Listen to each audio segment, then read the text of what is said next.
시작하겠습니다. 예, 오늘 마지막 시간이고요. 하여튼 그동안 했고 오늘 복습하는 차원이니까. 예.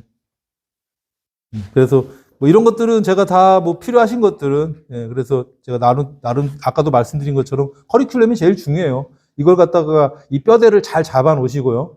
결국에는 뭐 비용이죠. 우리가 마지막에 오늘 시간에 공부하는 것들이 이 비용을 알아야지 되는 거예요. 그래서 중요한 거 수지 분석. 수지 분석을 잘 해야 돼요. 비용은 한 130% 정도 생각을 하고요. 그 다음에 수입은 한 90% 정도. 그래서 쌤이다. 그럼 하시는 거예요. 네. 근데 비용은 90% 잡고 수익은 130% 잡으면 곤란해요. 나중에 남는 거 없어. 그렇게 계산하는 거예요. 첫 번째 우리 중개사님이 용인거 했었는데 그거 하면서 좀 디테일하게 한번 해볼게요. 네. 그러니까 나머지 부분들이 이런 것들이에요. 그 다음에 이제 제한인데 개발 제한 구역이나 문화재 이런 것들은 문화재 같은 경우도 그 매장 문화재가 중요해요. 그죠? 그러니까 비도시 지역에서 여러분들이 했는데 아까 말씀드린 대로 자연재방 같은 데는 위험하다고 말씀드렸어요. 그다음에 남양에 산 밑자락 그런 데는 위험해요. 남양에 자리가 되게 좋은 데는 옛날 사람도 거기서 집 짓고 살았어. 지금 소나무가 울창한데요. 이거 100년 지나면 울창해지죠. 네? 그 전에 살았다고. 네. 그러니까 그런 것들을 생각하시고요. 그 다음에 우리는 제일 중요한 게 상수원 관리지역이다. 상수원 관리지역은 상수원 보호구역, 수변구역, 수질보전 특별대책지역. 네? 뭐 그거 관련해서 오염총량제도 나오는 거고. 이제 단어가 좀 보이죠? 네.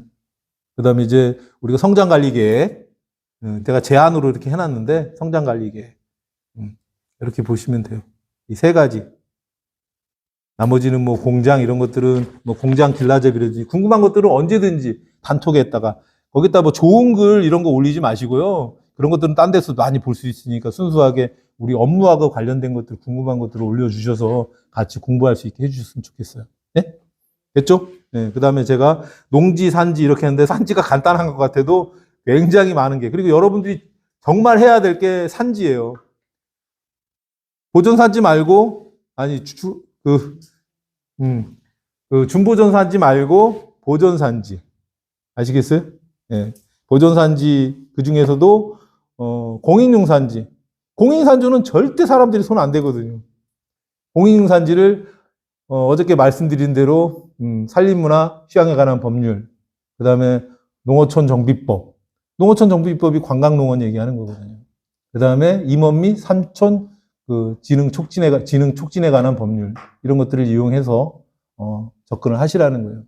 앞으로 우리 사람이 굉장히 오래 살아요.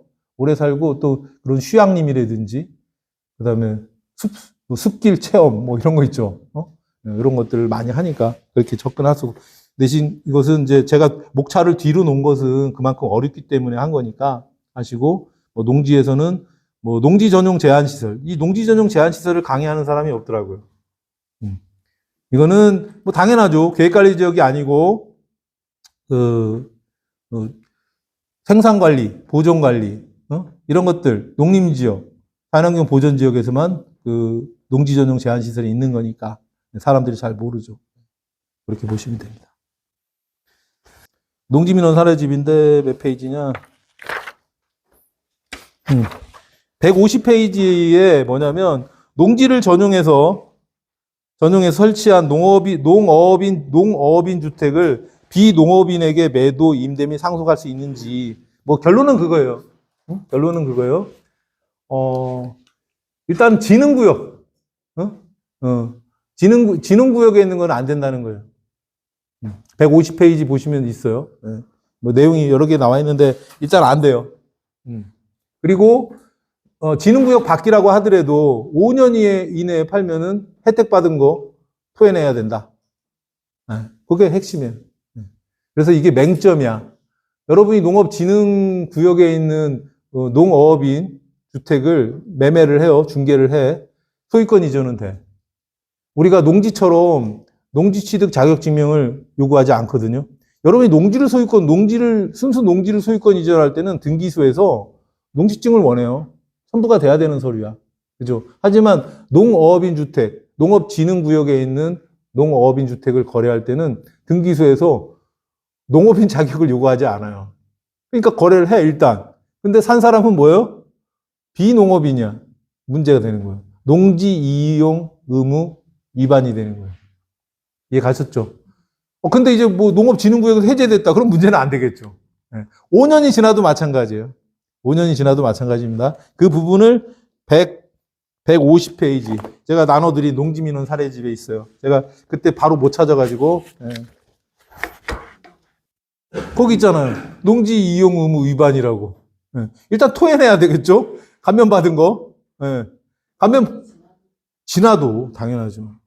지나도 당연하죠. 그건 이제 지나면은 상관은 없겠죠. 근데 그 전에는 모르겠어요. 농업진흥구역에서는 토해내야 되겠죠. 그 지나면 상관없겠죠. 5년이니까 의무가. 근데 그 농지 이용 의무 위반은 마찬가지예요. 5년이 지나도. 그리고 상속을 받았어요. 근데 그 사람이 비농업인한테 팔면 똑같은 거예요. 농업진흥구역에서는. 그렇게 해석하시면 돼요. 자, 일산리 332-2, 340평. 뭐, 그냥 올리 그대로 복사했습니다. 질문 사항이니까. 안쪽 농로를 활용해서 한번 볼까요? 일산리 몇 번째? 332.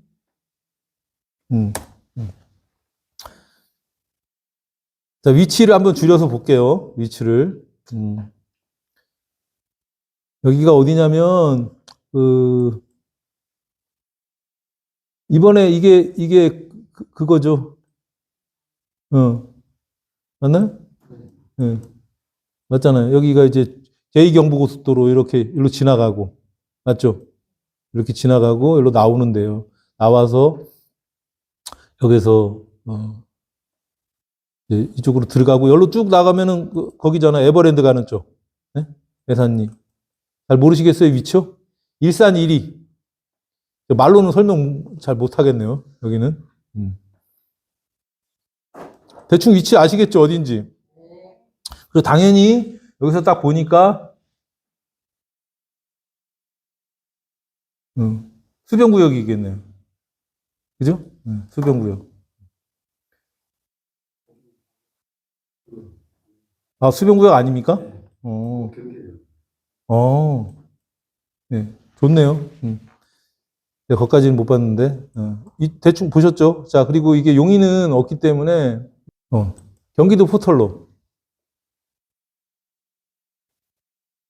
경기 포털로, 일산리 332-2. 자, 우리 이 땅인데 이제 질문의 요지를 다시 한번 보면 안쪽 농로를 활용하여 북쪽을 얘기하는 거겠죠. 항상 지도는 위에가 북쪽이에요. 네? 그러니까 방위 표시를 별도가 돼 있지 않는 이상은 그렇게 보시고 그냥 북쪽, 동쪽, 서쪽, 남쪽, 남측, 북측 이런 식으로 설명을 해주시면 될 것 같아요. 그러니까 북동쪽 농로를 활용하여 두 필지를 분할 또는 2인 공동 매수 개발, 작은 평수 창고 찾는 분 매칭. 토지 폭이 좁아서 절름발이 땅이고 이 지역이 침수 지역이라 복토로 하여 농로보다 70cm 정도 높여져 있습니다. 이렇게 돼 있고요. 가격은 250에 나왔다가 230으로 조정하였고 요거는 해봐야 되는 거니까 230으로 수지 분석을 한번 해볼게요. 일대의 창고 가격은 평당 450에서 500 정도라고 합니다. 그러면 제가 아까 얘기했죠. 수익은 최소화, 비용은 최대. 네, 이렇게 계산을 하시는 거예요. 특히 작은 평수에 40에서 50평 정도의 규모가 적은 창고는 찾기가 힘들지만 어쩌고 그래서. 그래서 제가 키워드는 핵심 키워드는 개발부담금, 일반 음식점, 제조업소 이런 것들을 좀 해놨어요. 됐죠? 다시 한번 가서 보겠습니다. 일단 용도 지역이 뭔지를 봐야죠. 그죠? 그리고 우리 도로, 폭이 좁다고 그랬는데, 폭이 좁지는 않아요. 제일 작은 데가, 이쪽 모서리 쪽이 작지만 모서리니까. 색깔 바꿔야 되겠다.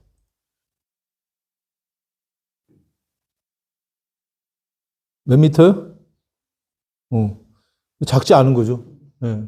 18m는 건물도 세로로도 세울 수 있겠는데 우리가 일반적으로 60평이다 그러면 60평이면 한 폭이 10m 12m 이거밖에 안 돼요. 네, 그러니까 그다음에 또 잠깐 보겠지만 그 건축선에서 이격하는 거, 그다음에 인접 경계에서 이격하는 거, 네? 그것도 잠깐 볼 거예요. 뭐 일반적으로 큰 건물이 아니면 한 1m 정도 또 조례로 해서 뭐 전면도로에서 그러니까 뭐 예를 들어 공공용 도로에 붙어 있는 땅들 같은 경우는 뭐 한 2m 정도 뛰죠. 유보나 보전 용도인 경우. 응? 유보나 보전 용도가 뭔지 모르겠다고요? 나도 몰라요. 이제 계획관리죠. 주상공은 개발 용도인 거고, 시가화 용도인 거고, 그 다음에 우리가, 유보 용도라고 하는 것은 계획관리죠. 자연 녹지, 뭐 이런 것들. 그러니까 여기는, 자연 녹지니까, 이제 거기에 생각하는 거죠. 근데 이게 공공용 도로에 붙어 있는 게 아니니까, 뭐 2m 뛰라고는 안 하겠죠. 대신 도로폭이 좁으면 중심선에서 얼마 뛰라든지, 또 성장관리 계획이 있으면 성장관리 계획에 의해서 뭐 확보해라. 뭐 이런 것들이 있겠죠. 근데 여기는 지금 보시면 성장관리 계획도 아니에요. 네. 얼른 하는 게 좋아요. 네. 자, 그래서 보시면 용도, 이거 줄이면 안 되는데. 보시면 뭐 공시지가 112일의 면적은 도시지역의 자연녹지고요. 가축사육 제한구역은 뭐 어차피 우리한테 유리한 거예요, 이거요. 축사를 하는 사람한테나 필요한 거지 우리한테는 유리한 거고. 배추시설 설치 제한지역. 예? 이 배추시설 설치 제한구는 폐수 1일 2톤 이상, 그 다음에 20톤 미만 이렇게만 보시면 되는 거예요. 예. 그 다음에 자연보존권역, 당연히 자연보존권역이고요. 수도권 정비계획법에서. 이 자연보존권역은 인구와 산업이 집중하는 걸 막는 거기 때문에 뭐 3만까지는 여러분들이 뭐 3만 정도 개발하면 여러분 직접 하실 필요 없어요. 엔지니어링한테 맡기면 돼요. 검토하시면 되는 거고요. 공장 설립 승인 지역 수도법. 자, 공장 설립 승인 지역이라는 것은 이게 경안천이니까 팔당에서 유아거리로 20km 이내라는 얘기예요. 예? 이렇게 나오는 거예요. 더 지나가서 용인 쪽으로 더 가서 공장 설립 승인 지역이 안 나온다. 그러면 이제 20km가 넘어가는 거예요, 유아거리가. 그러니까 한번 심심하면 해보시고요. 이건 뭐 다 폐기물 매립시설 이건 당연한 거고요. 이것도 한강수계 주민 등에 관한 법률에 나오는데 이건 뭐 굳이 검토할 필요 없어요. 폐기물 매립시설 할 거 아니잖아요. 됐죠? 그 다음 수질보존 특별대책.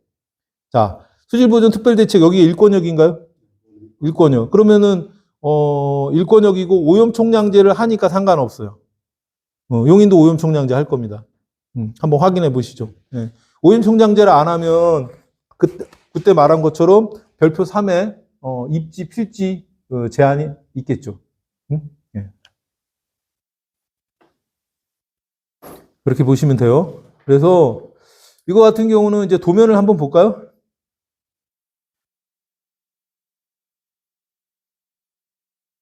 뭐 이게 폭이 좁지는 않아요. 그리고 자를 수밖에 없어요. 자르면 이제 길다니까. 예? 길을 내야 되니까. 어디로요? 이쪽으로요? 이쪽으로 아니면은 이렇게 안쪽으로 이 부지에서? 이 부지에서는 아니에요. 오른쪽으로 내야 돼. 이쪽으로 내야 되겠죠. 이쪽으로 내는데 제가 보니까 여기도 지금 도로폭을 확보했거든요. 그래서 제가 생각하는 방식은 이 333-5번지 이건 지목이 장으로 돼 있네. 이미 건물을 지었죠, 지금 최근에. 최근에 지었죠. 예. 여기보다 이게 많이 높은가요? 거의 같은 높이로. 예, 같은 높이로 하고 이 건물을 이렇게 안 치시는 거예요.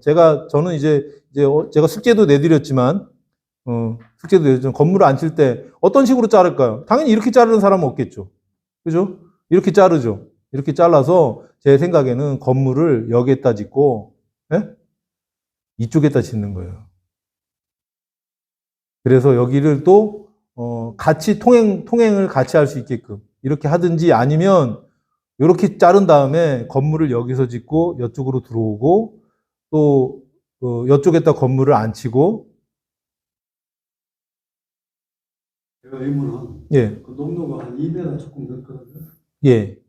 여기를 활용해가지고 창고 시스템 일이 가능하든지. 아, 그건 이제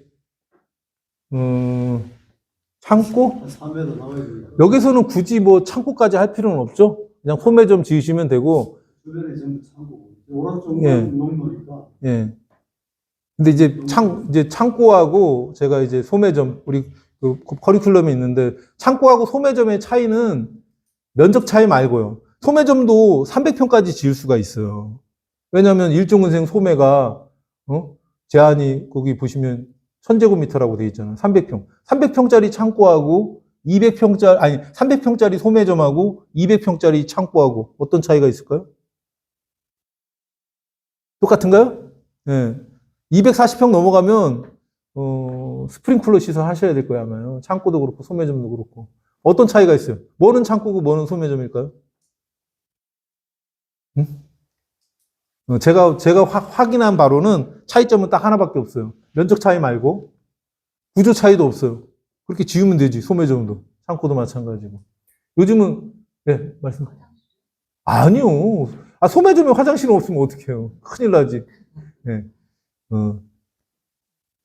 보세구역으로 지정받을 수 있냐 없냐 이 차이밖에 없어요. 제가 검토해 보니까 똑같아요. 아니 창고에서도 물건 못 파나요? 예전에는 창고는 단순 물건 보관하지만 요즘은 창고형 매장이라는 게 있잖아요. 세상이 바뀌었잖아. 그러니까 물건 팔아야 되는 거예요. 소매도 해야 되고. 반대로 소매점에서도 내가 물건 많이 들여다 놓고 사람들이 와서 살 수 있게 해야 되잖아요. 그죠? 예전에는 못 먹고 돈도 없고 하니까 물건은 소량으로 샀지만 요즘은 마트 갔다 오면 어떻게 해요? 마트 가면 예? 엄청 많이 사잖아요. 뭐 돈 10만 원이 금방 나가잖아. 근데 거기다 물건 조금 갖다 놓을 수 있어요? 갖다 놓고 막 뒤에다가 가설까지 해갖고 물건 박스째 갖다 놔야죠. 이게 소매점이죠, 뭐요. 예? 예. 소매점이 제일 중요한 소매점 8가지 대부분 나열하고 있잖아. 식품, 잡화, 그 다음 또 뭐요? 깨벗고 다닐 수 없으니까 의류, 그 다음에 책이에요, 장난감이에요, 왕구, 노는 거예요. 일단 놀다 실증 나면 책 보는 거고, 그 다음에 그거에서 뭐 건축자재, 의료기기, 의약품 뭐 이런 거예요. 이 8가지란 말이에요. 가장 기본적인 거. 그래서 뭐 저는 그래요. 누가 가르쳐 주지는 않았지만 제가 소매점과 창고의 차이는 면적 차이 말고 창고도 60평짜리 창고가 있을 수 있고 40평짜리 창고가 있을 수 있어요. 저거 창고 짓지 마시고요. 소매점은 도로 때문에 진입도로 때문에 그렇다면 진입도로 폭 때문에 그렇다면 그 소매점을 지으세요. 소매점을 창고로 쓰면 돼요. 네. 그렇게 하시면 되고요. 그다음에 이렇게 자르시는 거예요. 그래서 건물을 이렇게 앉히셔서 가운데 통로에서 쓰든. 그리고 또 한 사람이 이렇게 해놓으면 좋은 게 뭐냐면 이쪽에다 건물을 앉히고 좀 그릴까요? 일단은 뭐 이쪽으로 진입을 하는데 건물을 잘라서 왜 잘라야 돼? 이것도 여기는 반드시 잘라야 돼요. 이거 분할해야 돼요. 왜 분할해야 돼요? 네? 맞습니다. 개발부담금이에요. 990제곱미터 이상 개발부담금이에요. 990으로 자르면 안 돼요. 개발부담금 부과 대상이야. 네? 988. 9 위험해. 나는 그렇게 잘랐는데 측량했더니 990이래. 불편해. 네? 네, 그러니까 한 2제곱미터 정도 여유 있게. 아니면 987 뭐 이렇게 자르시든지요. 네. 네. 이렇게 해서 잘라서 제가 권한 그 컨셉은 이렇게 양쪽 작업할 수 있게끔. 근데 임대도 줄 수 있고 한 사람이 임대업으로 해서 살 수도 있는 거예요. 근데 만약에 건물을 이렇게 지었다. 그러면 이제 활용도가 떨어질 수 있어요. 네? 그리고 또 여기 봤을 때는 조금의 그 보강벽으로 한 뭐 서너 단 정도는 올려야 돼요. 네. 침수들 지금은 논바닥 밭이니까 되는데 남들이 건물을 다 높게 올린단 말이에요. 적어도 이쪽이 지목이 장으로 돼 있으니까 네? 여기에 맞게끔 그렇게 하셔야 돼요. 그리고 제가 볼 때는 뭐 이종근생 뭐 얘네들이 진입도로 규정을 어떻게 볼지 모르겠어요. 용인 같은 경우는요. 광주는 굉장히 보수적으로 보거든요. 네? 네, 근데 여기는 만약에 해준다면은 이종근생 제조업소 이렇게 하시면 돼요. 창고는요 심의 대상이에요. 굳이 뭐 그것까지 하면서 60평짜리도 아니고 50평짜리 하면서 심의까지는 받을 필요가 없다. 그리고 창고 쓰는 용도는 일종 근생 소매점이어도 충분하다. 아무 문제가 없어요. 네. 이제 진입도로는 별개의 부분이에요. 그것을 판단하는 부분은. 그리고 이제 제가 또 이거 물건하면서 참 재밌다라는 생각을 했어요. 응? 여기 하수처리구역 내 지역인가요? 모르겠죠. 관로. 모르겠어요. 하수처리구역 내 지역은 아닌 것 같아요. 용인 자체도. 자, 그러면 거기 안쪽 왼쪽 거는 출력구역이거든요. 어디요? 이거요? 옆에 자물. 예. 예. 그래서 지금 뭐 용도 지역을 봤을 때는 그런 건 없어요. 수변구역도 빠져 있네요. 왜 수변구역이 빠져 있는지 모르겠네. 아, 잠깐만요. 이게 여기로 같이 들어가 있네요. 요 선이 빠져 있네. 이게 수변구역인데. 거기 경계인데요. 예, 그러니까 이 파란색이 수변구역 선 같아요. 네. 예. 다 일괄적으로 지정해야 되는 건 아니니까. 자, 제가 여쭤볼게요. 자연녹지 지역에서 일반 음식점이나 휴게 음식점 가능한가요? 용인 되죠. 자연녹지 지역은 계획관리 지역 정도 주네요. 다 돼요. 일반 공장도 돼. 그러면 계획관리 지역에서는 하수처리구역 내 지역에서만 휴게나 일반 음식점이 가능하죠. 자연녹지 지역에서는요. 하수처리구역 내 지역이 아니야. 외 지역이야. 가능한가요? 안 해요? 된다? 안 된다? 몰라요. 몰라요. 아, 참. 그렇게 그런 선택을 하면 학습이 안 되는데. 자, 제가 묻는 요지가 계획관리 지역에서는 명시적으로 규정이 있어요. 네? 근데 자연녹지에서는 그 규정이 없어요. 그러니까 가능해요. 그러니까 개인 하수 처리 시설에서 맞게. 여러분들 그 하수 정화조 용량 계산하는 거 봤죠? 그게 바로 그거예요. 우리 공부하면서 그 하수 처리국 내 지역에서는 원임자 부담금이었고 그 외에는 정화조 용량이 나오죠. 인원수에 대해. 그것만 맞추면 되는 거예요. 그러니까 자연녹지 지역에서는 하수 처리구역 외 지역이라고 하더라도 가능하다. 다른 법에서 제한하지 않으면. 그럼 계획관리 지역에서는 명확한 규정이 있어요. 한번 볼까요? 내가 시간 절약을 위해서 오늘 공부를 하기 위해서 다 했어요. 국계법에 나와요. 국계법 그 시행규칙. 국계법 시행규칙을 보시면 별표 2. 계획관리 지역에서 휴게 음식 등을 설치할 수 없는 지역. 예전에는 이게 계획관리 지역에서 포지티브 했었어요. 근데 이걸 네거티브로 바꾸라고 그랬어. 박근혜 대통령이. 그랬더니 바꿨어. 그랬더니 더 말이 꼬였어. 그냥 열거해주면 되는데 뭐뭐뭐 되고 어떻게 하면 된다. 이걸 갖다가 뒤집어서 설명하려니까 굉장히 힘든 거예요. 그래서 뭐라고 돼 있어요? 계획관리 지역에. 여러분 교재 한번 보세요. 계획관리 지역에 뭐라고 돼 있어요? 우리 기본고제 별표 계획관리 지역. 54페이지 한번 보세요. 도시계획 조례에 따라 건축할 수 없는 건축물 해놓고 뭐라고 돼 있어요? 안마시설소에 따른 이중 근린생활시설. 안마시설소 안 되고요. 그 다음에 숙박시설 관광진흥법에 지정된 관광지 뭐 이거 외에 안 된다는 거예요. 숙박시설도. 숙박시설 안 되고 안마시설 빼고 다 된다고 설명해놨죠? 그럼 계획관리 지역에서 음식점이 돼야 되잖아. 이것만 갖고는 알 수가 없는 거예요. 네거티브하게 설명을 해놔서. 차라리 열거를 해놨으면 가능한 것들을 설명했어요. 그래서 여러분이 공부를 해야 되는 거예요. 예전에는 그렇게 설명을 해놨었죠. 이해 가셨어요? 네. 그리고 뭐 다른 것은 불리하니까 생산관리 지역에서는 또 뭐 건축할 수 있는 건축물 이렇게 설명이 돼 있었거든요. 그러니까 여러분들이 그 법령 보시면서 과거에 있었던 걸 한번 뽑아서 보셔도 좋고요. 그럼 한번 잠깐 볼게요. 계획관리 지역에서 휴게 음식점 등을 설치할 수 없는 지역이에요.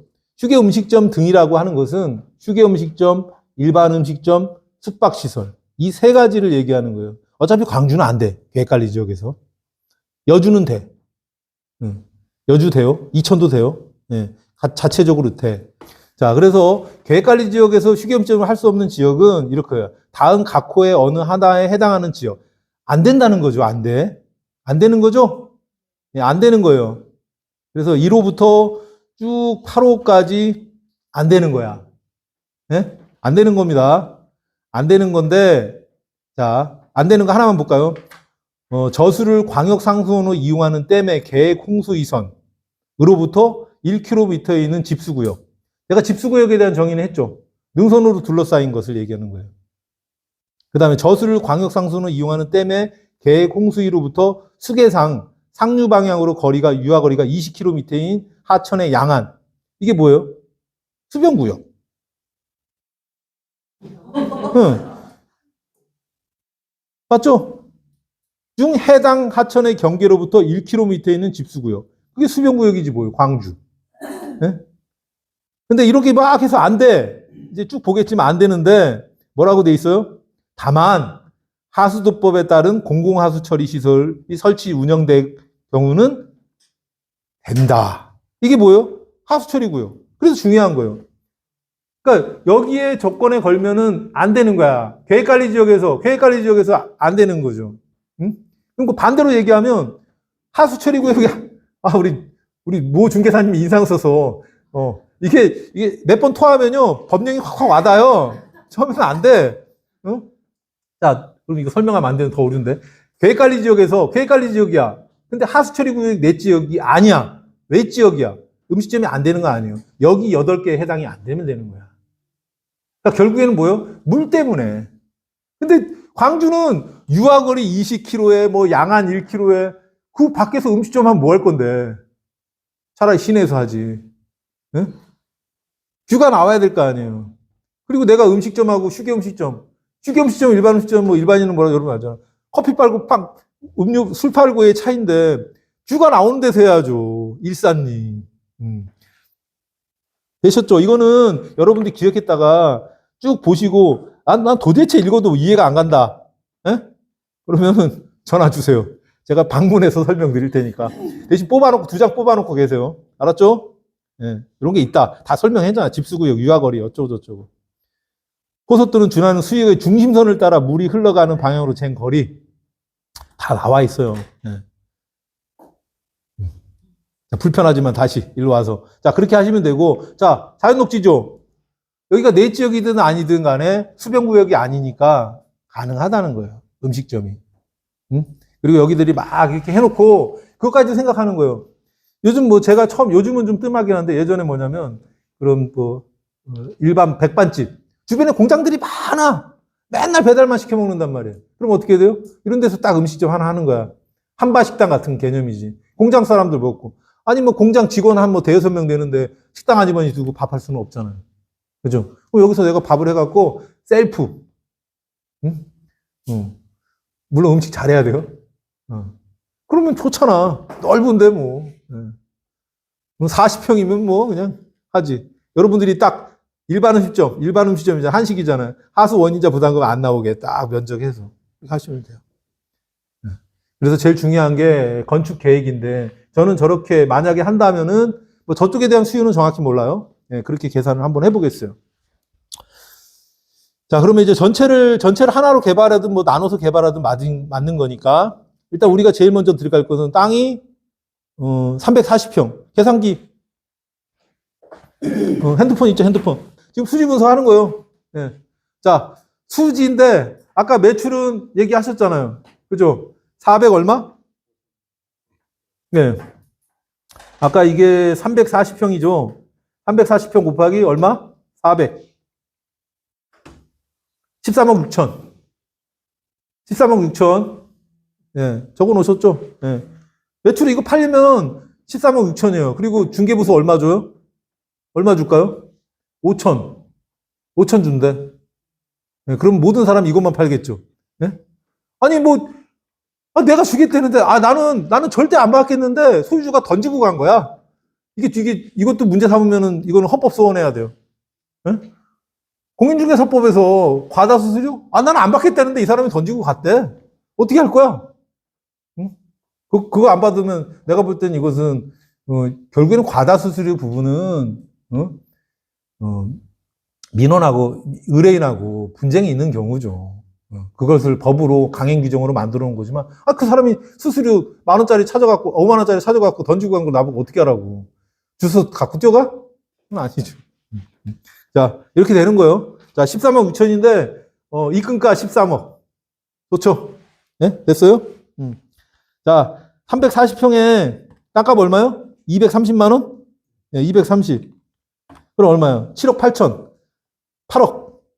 8억 잡죠, 8억. 8억입니다. 340평에 20% 짓는 거죠? 0.20. 68평이니까 70평 진다고 쳐요. 그죠? 두 동 합쳐서 70평. 그러면 70평 곱하기 건축비 얼마? 예? 70평 곱하기 건축비? 제가 좀 올리라고 그랬잖아요. 400. 그러면은 2억 8천. 그럼 더하면 얼마예요? 10억 8천. 10억 8천이죠? 맞죠? 네, 10억 8천. 거기에 들어갈 돈이 얼마예요? 또 있어. 전용부담금. 전용부담금 계산해 볼까요? 전용부담금. 공시지가가 199700이니까 상한가네요. 그죠? 네? 340평 곱하기 16만 5천 원. 왜 이렇게 많이 나왔지? 340 곱하기 16만 5천 원. 5,600. 그러면 전체 계산해서 8억에, 땅값 8억에, 그 다음에, 아까 얼마였죠? 네? 2억 8천. 거기에 6천. 얼마요? 그래요. 아니, 16억이 아니고 11억. 계산 안 되나요? 자, 전체 매출은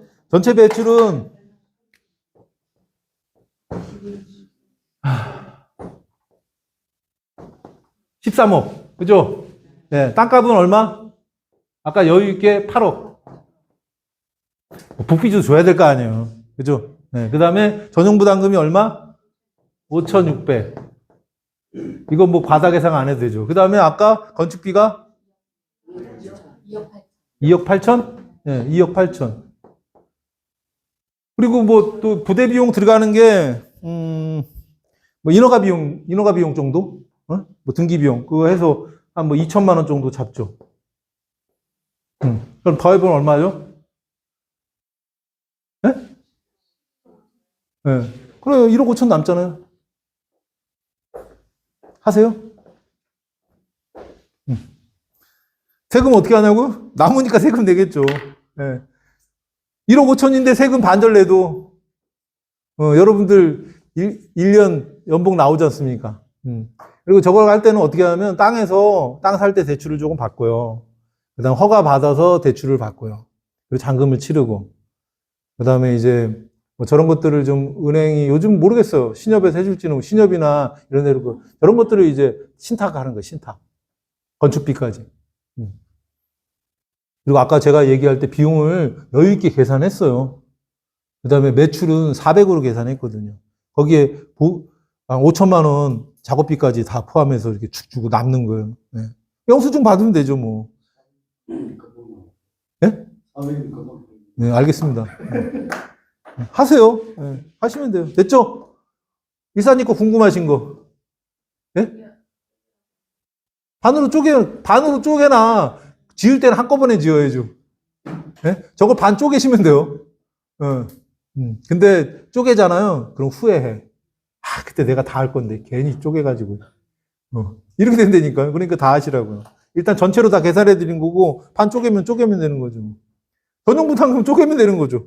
네, 반절. 대신 저건 분할해야 돼요. 그러니까 친구들 가처분 소득이 있는 친구 2명 만들어서 하시든지 아니면 친구야 하고 내가 하나 하고 그리고 같이 지으면 2동을 지으니까 규모의 경제가 있죠. 비용 더 내려가요. 뭐 저는 우리 님이 1년 안에 400에 팔아준다 그러면 당장 사서 지어요. 제가 얘기했잖아요. 아는 거 별로 중요하지 않아요. 실행하는 게 중요하지. 책만 읽는다고 인격적으로, 정서적으로 완벽해지는 거 아니에요. 실천해야죠.